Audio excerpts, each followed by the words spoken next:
Bom dia, boa tarde, boa noite para você que está me vendo. Eu sou o professor Hudson Monteiro de Biologia e hoje falaremos sobre polialelia e tipos sanguíneos.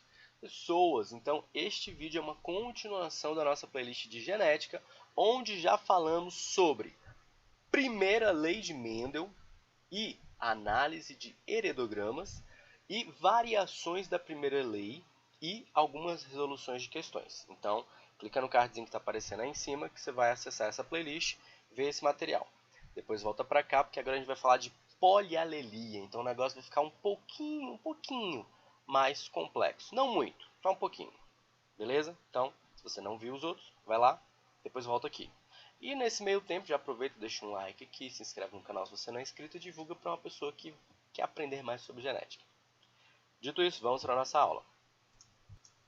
Bom, lá na primeira lei de Mendel, a gente tinha falado, né, sobre um gene com dois alelos. Né? Então, com um gene e dois alelos, então, por exemplo, aqui eu estou mostrando o alelo G e o G1.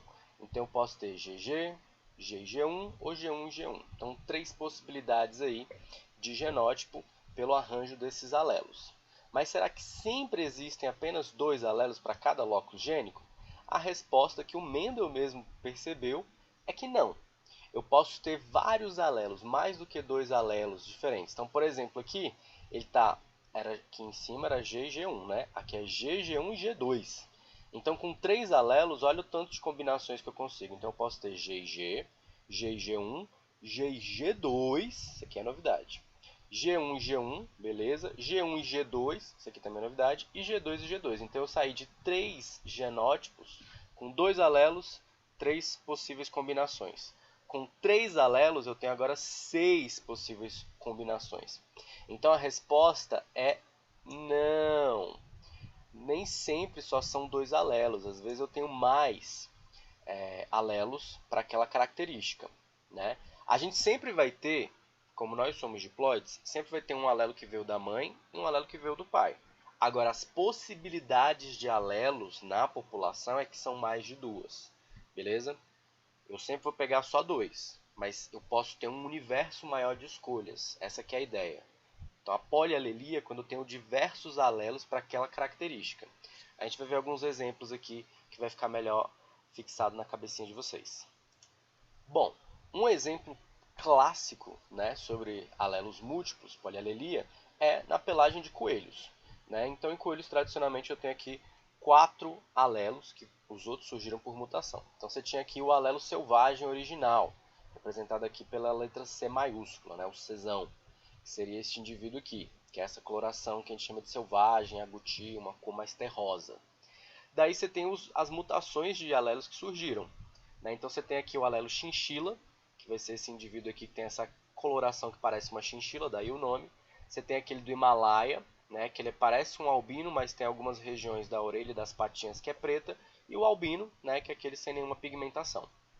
E, nesse caso, eu tenho uma escala de dominância. Então, eu tenho uma dominância em cima de uma dominância em cima de uma dominância. Né? Então, eu tenho uma ordenzinha. O alelo Czão, né, o selvagem, ele domina todos os outros.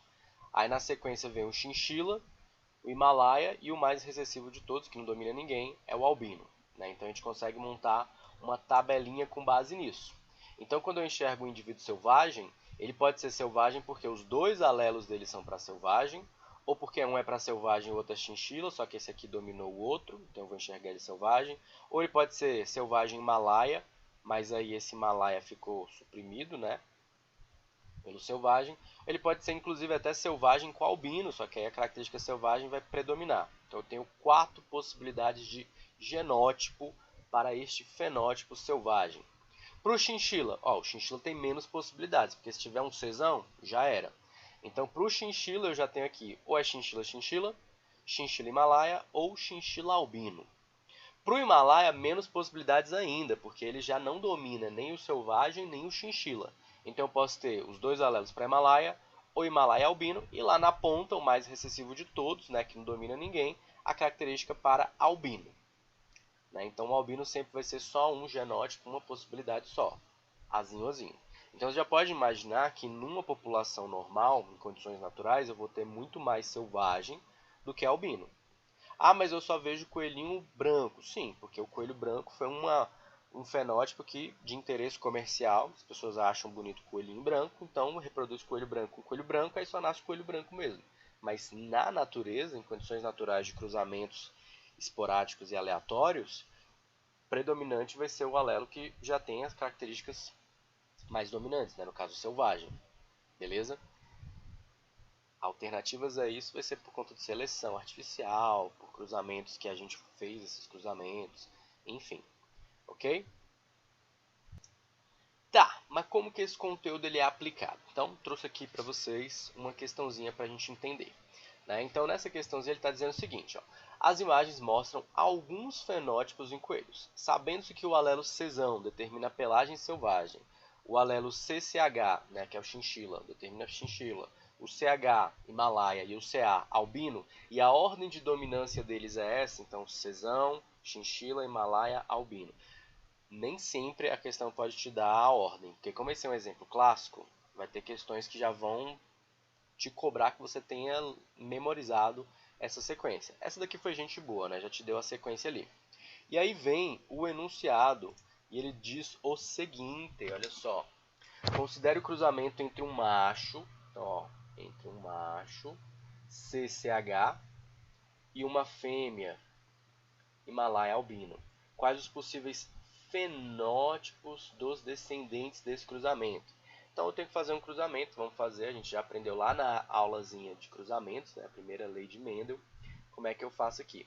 Então eu tenho de um lado esse alelo aqui, Czão e chinchila. Calma aí. Então olha só, aqui de um lado eu tenho os alelos desse daqui, né, do macho. Então tá aqui, ó, C, CH, beleza, e aqui o da fêmea, CH, CA. Vamos fazer esse cruzamento aqui então.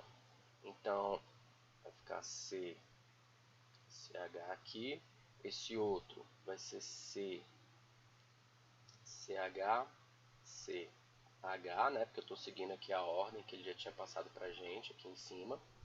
Esse outro vai ficar C, CA, e esse outro aqui vai ficar C, CH, CA, beleza? Então, olha só, nesse caso aqui, o resultado que a gente teve foi, a gente tem aqui este indivíduo, CH. Como que eu vou enxergar ele? Selvagem, porque tem aqui, ó, o Czão. E esse daqui, ó, é CCA, mas como que eu vou enxergar ele? Selvagem, por quê? Porque tem o Czão. Então, no final das contas, esses dois genótipos aqui vão me trazer a informação, ó, então 50% eu já sei que vai ser selvagem. Porque tanto esse quanto esse vão ter a informação para selvagem, porque tem esse alelo dominante aqui que suprime os outros. E esse outro caso aqui, ó, eu tenho um CH. Como que eu vou enxergar esse cara aqui? Esse cara aqui eu vou enxergar a chinchila, né? Porque a gente viu aqui em cima que chinchila domina o Himalaia. E esse outro aqui é chinchila albino. Opa, mas o chinchila domina também o albino, então vai ser 50% chinchila. Então nesse caso aqui ficou metade metade. 50% selvagem, 50% chinchila. Simples assim. Ele pediu só o fenótipo, né, dos descendentes. Então tá aqui, o fenótipo é esse. O genótipo seriam as letrinhas. Nesse caso aqui ele quer só o fenótipo, que é o que eu consigo enxergar. Beleza? Tranquilo, suave, sereno, paz. Muito bem então. Bom, aí ele continua, né? E traz ali na B. Embora sejam fenotipicamente diferentes, por que não podemos afirmar que esses coelhos são de espécies diferentes? De acordo com a genética, como provavelmente surgiram esses diferentes alelos. Então, primeiro, a gente tem o conceito de espécie, né, que a gente trabalha muito, tem diversos conceitos aí dependendo da área da biologia que você está vendo, mas eles convergem, né, no conceito de que espécies são intercruzantes. Então, os indivíduos da espécie conseguem cruzar e gerar descendentes férteis. Como que eu sei que eles são a mesma espécie? Porque eles estão conseguindo cruzar e gerar descendentes férteis. A gente, inclusive, né, fez um cruzamento aqui. E aí, de que modo que isso surge? Eu falei lá no comecinho da aula, né, por mutação. Esses alelos surgem por mutação e vão sendo selecionados aí pela seleção natural com o passar do tempo. Beleza? Então, você normalmente tem nas espécies originais com pigmento, ela tem um pigmento que é o original que a espécie tinha. E os outros que vão surgindo é por mutação, às vezes é vantajoso, às vezes não é. Às vezes não muda muita coisa, então não está influenciando na reprodução e só depois que pode ser selecionado, enfim. Né? Então surge por mutação. Então a resposta seria essa. Então a primeira questãozinha ali, cruzamento que a gente fez, e a segunda, mutação. Beleza? Tranquilo? Mas aí você deve estar se perguntando, pô, mas eu queria um exemplo em humanos. Então você vai ter. Nós temos polialelia em humanos. É o sistema sanguíneo, sistema ABO. Né? Quando a gente fala de sistema sanguíneo, a gente tem alguns genes envolvidos. O mais comum é do sistema ABO, né, que originalmente era AB0. Já explico por quê, mas aí ficou ABO. E o sistema RH. Aqui eu estou falando do sistema ABO. Depois a gente vai falar do RH. Beleza? O que diz o sistema ABO? Ele está olhando para as nossas hemácias, né? Aquele glóbulo vermelho, né? A hemácia. E o tipo de proteína que a gente tem ali, né? Esse aglutinogênio, que a gente tem na nossa membrana, né? Que a gente pode chamar de antígeno também, quando ela está entrando num outro corpo. Então, esse aglutinogênio, esse antígeno que a gente tem na nossa membrana é diferente. Então, a gente tem um tipo de aglutinogênio que é o A, lá na minha membrana. Então, se na minha membrana plasmática ali da minha hemácia eu tenho esse tipo de aglutinogênio, então o meu sangue é do tipo A. Se eu tenho esse outro aqui que é diferente, né, que eu chamo de B, então meu sangue é B. Se eu tenho os dois, e eu posso ter os dois, existe uma codominância aqui. E aí eu vou ter o A e o B. O A não domina o B, nem o B domina o A. Então eles têm a mesma força, digamos assim. Então eu vou manifestar as duas proteínas lá na minha membrana. Então eu vou ter o aglutinogênio A e o B ao mesmo tempo. Agora, nas pessoas de sangue O, não tem nenhum desses. Não tem nem A nem o B. Então é o zero de nenhum. Por isso que eu falei que o sistema era sistema AB0. Originalmente esse sangue O era chamado de sangue zero, nulo, porque ele não tinha essas proteínas aí. Beleza. Então a gente viu a diferença que tem. Isso aqui é uma polialelia. Então eu tenho lá o gene para o sistema ABO e ele pode ter informação para A, para B ou nenhuma delas. Né? Então, inclusive, os genótipos que eu tenho, eu posso ter os dois alelos falando que vai ser A, ou só um alelo dizendo que vai ser A, mas o outro não está dizendo nada, então vai ser A. Para o B é a mesma coisa, eu posso ter os dois alelos dizendo B, ou só um alelo dizendo B e o outro não dizendo nada. Temos aí, tranquilamente, ainda um B. Eu posso ter um alelo dizendo A e o outro alelo dizendo B, aí eu serei AB.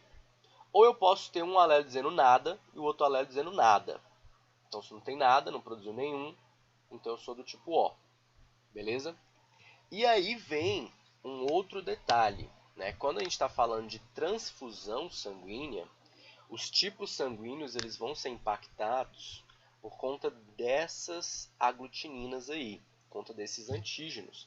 Porque quando o meu sangue estiver num outro corpo, né, eu doei sangue para alguém, o meu sangue para esta pessoa é um agente externo que vai ser identificado e possivelmente atacado.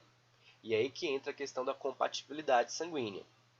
Se eu sou uma pessoa de sangue A, inclusive meu sangue é esse mesmo, eu sou de sangue A positivo. Eu tenho sangue A, se chegar um sangue que não tenha a proteína A, que tem a proteína B, eu vou reagir contra esse sangue. Minhas células de defesa vão produzir dentro do meu corpo um anticorpo para me defender desse sangue B que entrou. Então, dentro do meu corpo, eu vou produzir o anti-B para atacar esse sangue B que entrou em mim. Ou seja, eu não sou compatível com o B. Uma pessoa que é B é o contrário. Né? Por ela ser B, ela vai reagir contra o B? Não, porque ela é B, ela vai se atacar. Ela vai se reagir com um tipo diferente do dela. Então, a pessoa B que receba sangue A, ela vai ser sensibilizada e vai reagir produzindo o anticorpo anti-A, para atacar a proteína A da hemácia. Agora, se eu sou uma pessoa AB, eu tenho tanto a proteína A quanto a proteína B. A consequência disso é que qualquer um desses sangues que entre no meu corpo, eu não vou reagir, porque eu já tenho tanto a proteína A quanto a proteína B. Então, desse modo, quem é do sangue AB, olha só, nenhuma produção de anticorpo contra o sistema AB. Ou seja, quem é AB consegue receber qualquer desses outros tipos sanguíneos porque não vai ter uma resposta imune. Já na outra ponta, eu tenho o sangue O. Lembra que ele é o zero? Ele não tem nem a proteína A nem a proteína B? A consequência disso é que qualquer sangue A, B ou AB que entre em contato com essa pessoa que tem o sangue O vai reagir. Ou seja, a pessoa O, ela produz o anticorpo A e o anticorpo B. Ela ataca a proteína A e ataca a proteína B. E é por isso que ela não consegue receber sangue nem de A, nem de B, muito menos de AB. E é basicamente com base nessas reações imunes que a gente tem, que a gente estabelece a tabelinha de quem pode doar para quem. Né? E eu estou falando aqui só do sistema ABO por enquanto. Então, quando a gente olha para o sistema ABO, aqui do lado, então a gente tem essas possibilidades aqui, ó. A gente tem o O podendo doar para O, eu tenho o A podendo doar para A, e eu tenho o B podendo doar para B, e eu tenho a B para B. Então você sempre é compatível para o mesmo tipo sanguíneo que o seu. Se eu sou A positivo, eu consigo receber A positivo tranquilamente. Agora, o sangue O, por não ter nenhuma daquelas proteínas, ele consegue ser doado para A, para AB e para B. Ele não vai causar reação em nenhuma dessas pessoas aqui. Então o sangue O ele consegue ser doado para todos os outros tipos sanguíneos aqui do sistema ABO. Em contrapartida, o A ele só doa para quem é A e para quem é AB. Por que quem é AB? Porque quem é AB tem a proteína A aqui, ó. O B só pode ser doado para B e para AB. Já o AB só doa para ele mesmo.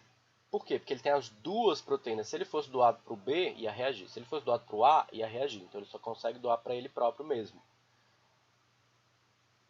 E o O consegue doar para todos os outros. Beleza? É assim que a gente monta as possibilidades de transfusão. Mas a gente tem também o sistema RH, que é um outro gene, é uma outra classe de proteínas que também está na hemácia e foi descoberta depois. Então, o sistema RH ele não é polialelia, ele é a primeira lei de Mendel simples, monohibridismo, um gene, dois alelos, simplesmente assim.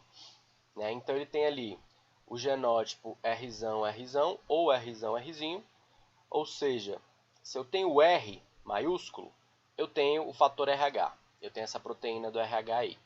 Se eu sou RH negativo, Rzinho, eu não tenho. Então eu chamo de RH positivo se eu tenho essa proteína RH, e eu chamo de RH negativo se eu não tenho essa proteína RH. Esse nome, inclusive, vem desse macaquinho, que é o macaco Rhesus, que foi nele onde foi observado pela primeira vez essa proteína, e depois é que foi visto que na gente também tem. Né? Primatas, de modo geral, tem. É mais uma comprovação, né, da nossa ancestralidade compartilhada com outros primatas. A gente tem essa mesma proteínazinha aí. Beleza? Só que aqui é a primeira lei de Mendel simples. Enquanto que o sistema ABO é polialelia, um gene com vários alelos, aqui para o RH é o que a gente tinha visto lá de primeira lei, ou é ou não é, ou tem ou não tem. Beleza? Então, nesse caso aqui, segue a mesma lógica. Se eu sou RH positivo, minhas hemácias têm esse antígeno RH, consequentemente, eu não vou produzir anticorpo contra o RH, porque eu tenho RH, então eu não vou me atacar. Agora, quem é RH negativo, por não ter o antígeno RH, se receber um sangue positivo, vai atacar, vai produzir um anti-RH. Beleza? E com base nisso é que a gente estabelece então essa tabelona aqui de quem doa para quem. Onde o O negativo ele acaba sendo um doador universal porque ele não tem nem as proteínas do ABO e nem as proteínas do RH. Ou seja, das duas classes de proteínas que a gente viu, ele não tem nenhuma delas. Então, por isso que ele é considerado um doador universal. Consegue doar para todos os tipos sanguíneos. Já o O positivo, por ter a proteína RH aqui, ó, e ser positivo, ele consegue doar para todo mundo desde que também seja positivo igual ele. Beleza? O A negativo ele vai conseguir doar para A e para AB, tanto negativo quanto positivo. Já o A positivo, só para quem for positivo e que tem a proteína A. Então, A positivo e AB positivo. A mesma lógica para o B. O AB negativo ele só doa para AB, mas como ele não tem a proteína RH, então ele pode doar para AB negativo e para AB positivo. Já o AB positivo, ele tem todas as proteínas possíveis que a gente trabalhou aqui. Ele tem todas as proteínas do ABO e ele tem a proteína do RH, ou seja, ele só pode doar para ele mesmo. Então, de um lado você tem um sangue que doa para todos os outros, da outra ponta você tem um sangue que só doa para ele mesmo. Em compensação, esse cara aqui é o que recebe de todo mundo, não é mesmo? Porque ele tem todas as proteínas possíveis, então ele não vai reagir contra nenhuma delas. Então, se chegar sangue A, beleza. Chegar sangue B, beleza. Chegar sangue com RH, beleza. Chegar sangue AB, beleza. RH negativo, beleza. O sangue que vier, então você tem um receptor universal e um doador universal aqui. Vale destacar que isso é para pequenos volumes de sangue, tá? A gente não tem doações de volumes muito grandes porque ainda assim pode ter alguma reação, porque não são só essas proteínas que tem na membrana, né? Então você pode ter algum grau de reação para volumes muito grandes. Então normalmente essa doação, né, é volumes mais reduzidos. Mas ainda assim, doando sangue você consegue salvar vidas. Especialmente se você é sangue O negativo, que pode ajudar mais pessoas, mas mesmo se o seu sangue for AB, que só ajuda AB, ainda assim é bom você doar sangue, porque com o volume de sangue você consegue extrair glóbulos brancos, plaquetas, plasma, as suas hemácias. Então você consegue ajudar muitas pessoas mesmo com o seu tipo de sangue sendo AB e só podendo teoricamente doar para AB. Beleza? Doar sangue é salvar vidas. Se você puder doar sangue, doe sangue, busque aí o hemocentro da sua cidade e as informações de como fazer a doação por lá. Beleza? Ah, mas eu não sei o meu tipo sanguíneo. Bom, na escola, algumas escolas fazem essa prática, né? Que é uma prática super simples. Eu só preciso de algumas gotinhas de sangue e do reagente, dos antígenos ali, que vão reagir com os antígenos, né? Os anticorpos já produzidos ali. Então, olha só, eu tenho 3 gotinhas de sangue que foi pegar aqui, né? Então uma gotinha para não acontecer nada, uma gotinha para pingar um anti-A, uma gotinha para pingar um anti-B. Então aqui é uma pessoa, aqui é outra, aqui é outra, aqui é outra. Então tem 4 pessoas aqui. Nesse sangue aqui, quando eu pinguei o anti-A, reagiu, né? Teve uma aglutinação, ou seja, teve alguma coisa nesse anti-A que reagiu com as hemácias que tem o A e criou uma reação ali delas se juntarem, aglutinarem. Quando eu pinguei o anti-B, nada aconteceu. Com base nisso, já tem como eu determinar o tipo sanguíneo dessa pessoa. Se ela reagiu com o anti-A, quer dizer que tem A, tem a proteína A presente ali. Quando eu pinguei o anti-B, não reagiu, ou seja, não tem a proteína B. Um sangue que tem o A e não tem o B, então é um grupo sanguíneo A. Beleza? Esse processo é feito fora do corpo da pessoa, tá? Eu tirei as gotinhas de sangue, pinguei um antígeno ali, pinguei um anticorpo, quer dizer, que já tinha sido produzido externamente. Então não foi a pessoa que produziu esse anti-A, tá? Uma confusão que a maioria das pessoas tem é com base nisso, porque a gente, o nosso corpo, se eu sou A, eu vou produzir o anti-B, mas isso dentro do meu corpo. Esse teste está acontecendo fora. Esse antígeno aqui, esse anti-A que está sendo colocado, não foi produzido no meu corpo. Então ele vai reagir contra ao A. O nome dele é bem claro, anti-A. Ele ataca a proteína A. Se o meu sangue tiver a proteína A, vai reagir. O anti-B ataca a proteína B. Não reagiu é porque não tem. Então se eu tenho a A e não tenho a B, meu sangue é A. Aqui, ó, pinguei um anti-A, nada aconteceu, ou seja, não tem a proteína A.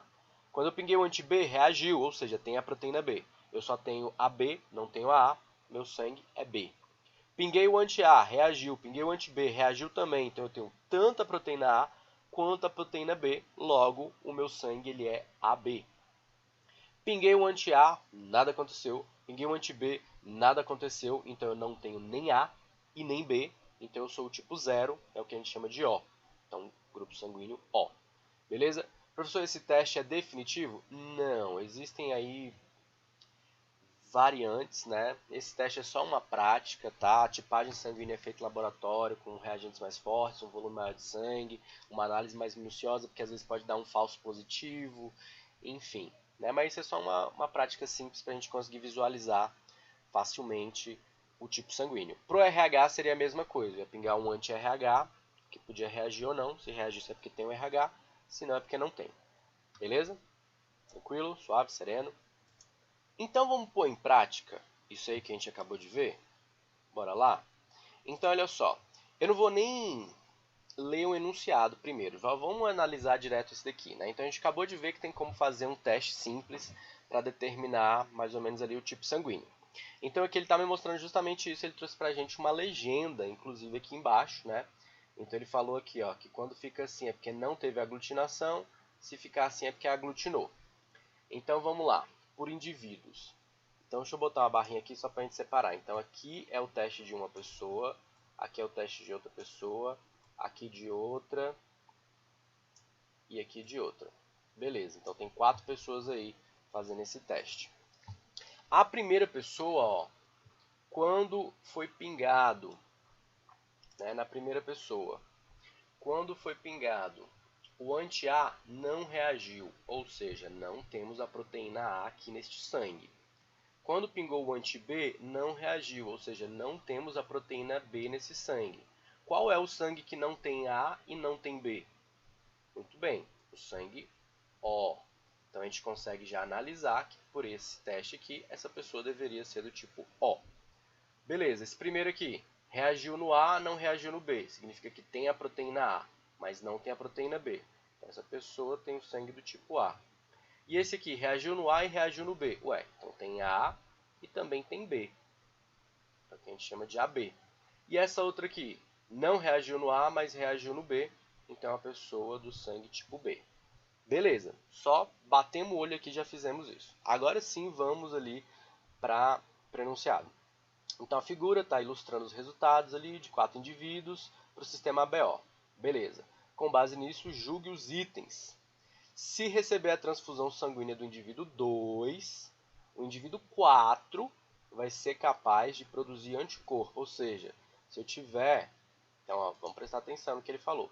Se receber transfusão do indivíduo 3, quem vai receber? O 4. Então, ele está fazendo assim, ó. Esse aqui doou para esse. Se acontecer essa situação, então o 4 recebeu o sangue do 3, ele vai ser capaz de produzir anticorpos contra algum dos antígenos ABO? O que vocês acham? Se você pensou que sim, você acertou, porque é exatamente isso. Porque olha só, se eu tenho esse indivíduo aqui, que é AB, né? Deixa eu voltar aqui a telinha pra gente.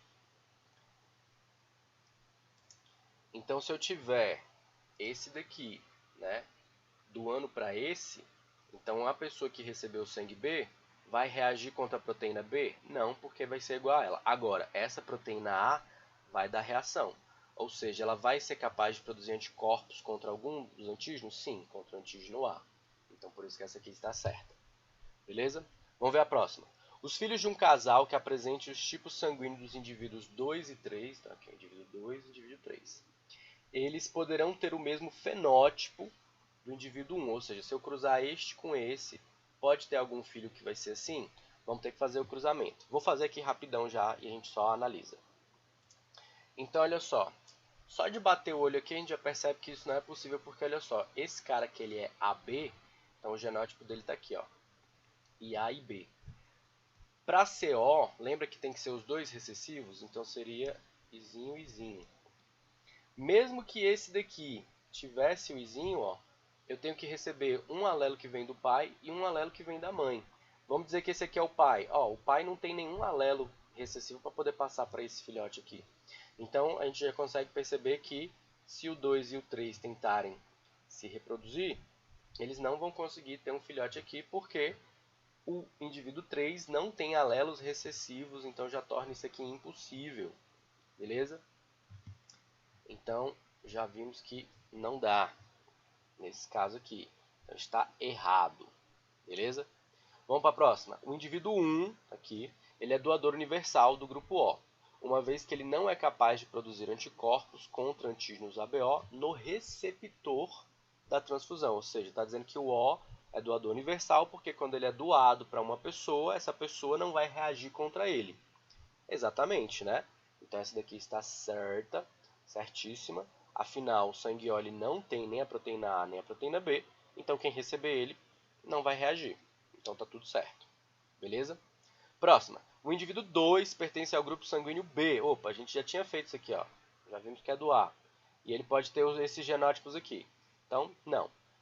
Se fosse I, A, Izinho e Azão, Azão, beleza, podia. Mas aqui ele está falando que é B, a gente já viu que não, então próximo, já pulou para a próxima. O indivíduo 3 apresenta em suas hemácias apenas o aglutinogênio A. Opa, o 3 é o que a gente viu que é AB. Então ele tem tanto o aglutinogênio A quanto o aglutinogênio B. Então, já vimos que essa aqui também está errada. Beleza? E aí eu deixo um desafio para você. Eu só vou responder nos comentários para quem perguntar. Então, ó, sabendo que o sistema ABO ele é uma determinação sanguínea que a gente acabou de ver que às vezes dá até para ver se é pai ou não. Então eu tenho uma tabelinha aqui que traz para a gente o filho e o genótipo dele, e a mãe e o genótipo dela. E eu queria saber, com base nisso, qual pai seria improvável, né? Impossível é uma palavra muito forte, mas improvável de gerar esses filhos aqui. Então, qual fenótipo A, B ou O não pode ser aqui para ele ser o pai. Então, tem como excluir a paternidade com base nisso, tá? De uma forma simplificada, claro. Então, esse aqui eu vou deixar de desafio. Então, o vídeo vai acabar por aqui. Eu só vou responder nos comentários para quem quiser. Mas dá para responder, com base na aula que a gente acabou de ter. Beleza? Tranquilo? Suave, sereno? Então vamos ficando por aqui. Obrigado por você ter assistido essa aula falando sobre polialelia. Se você ficou perdido em alguns conceitos, recomendo que você vá lá, ó, nas outras aulas de genética, dá uma olhadinha. Isso aqui já é um pouquinho mais avançado, porque eu estou falando de polialelia, né? Então eu já estou me baseando em coisas que eu trabalhei antes. Então se está com dificuldade, dá uma olhadinha nos conteúdos anteriores e depois volta para cá. Beleza? Então, deixe seu joinha aí se esse conteúdo foi útil para você, deixe seus comentários, inclusive eu quero saber a resposta que eu só vou responder lá nos comentários. Beleza? Então vamos ficando por aqui. Até a próxima. Tchau, tchau.